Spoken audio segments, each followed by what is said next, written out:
Wow, look at this soil. This is beautiful. You could grow anything you wanted to in this. My goodness gracious. I mean, I just love to see good soil and the earthworms and everything and all the microorganisms here. Just wonderful.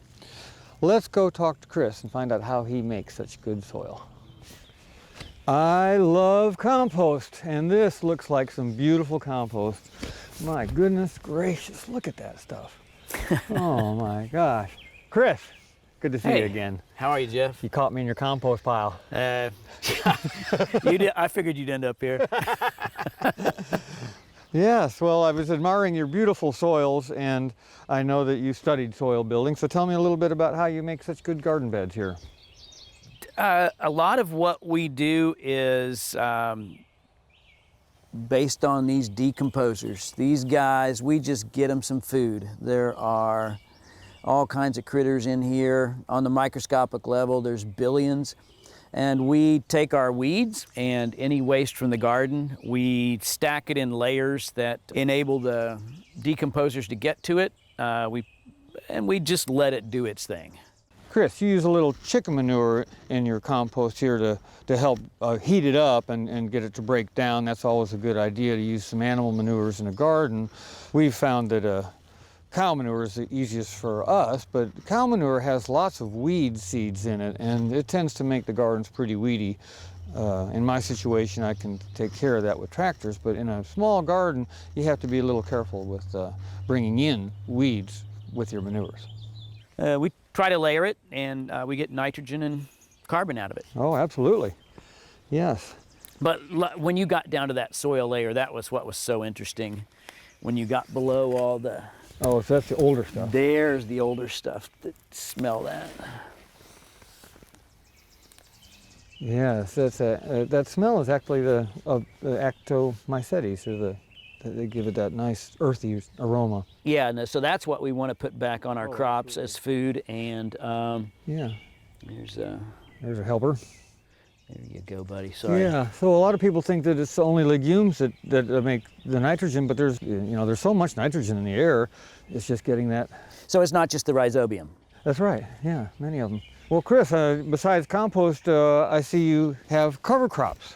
We do. That's part of your soil building program too. So this crimson clover patch here is going to be a bed for some vegetables and flowers and herbs later on.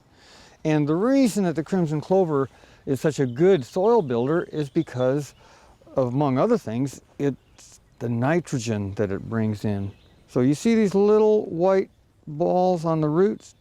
Those are formed from a bacteria called rhizobium that lives on the root, but then when the plant is mowed or dug up, these all die, and that's pure nitrogen that becomes available for the next crop.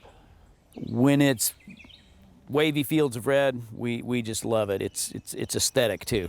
But the bees like it. It's good forage for the bees, and it's really building soil here. This is hugely rocky, but if you dig down, we've been at this for a few years, and I think we're starting to get growing medium. Your whole garden here at Pegram was just a weedy spot, right? I mean, it looked just like that, and then you've solely been building this garden out of this weedy spot here. Abandoned land, really. Right, open field, and we don't want to destroy the interface with the natural world here, and so we're slowly working that way and in a cooperative manner. But yeah, just keeping the diversity up.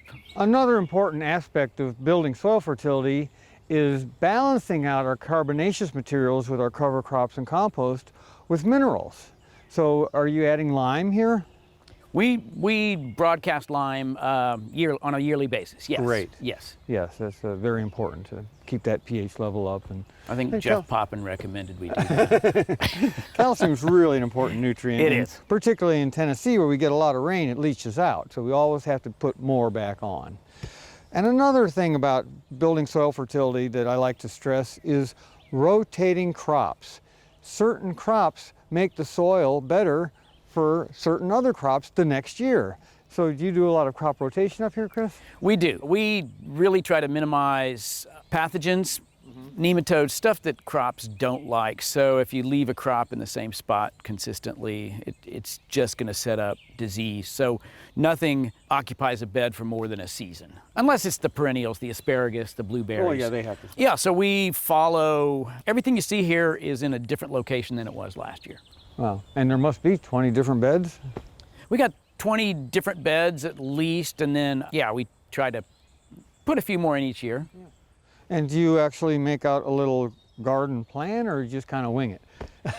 We've been winging it. I'm mapping it, and then we're gonna name the beds, put in some street signs, and that way people can orient better. Because folks wanna, if I could say weed bed number 3 on a worksheet, it would really help the community aspect of it and give us more time to play. Yeah, yeah. Oh, and this is a teaching garden too. It is, it is. And a lot of folks walk and their children and their dogs up here, and so they like to stop by and just walk through and see the birds. Well, a garden is a lovely place to be. It is, it is. We're grateful for this sunny spot on the hill. Yeah. Well, thanks again for having us out. All right, thanks for coming.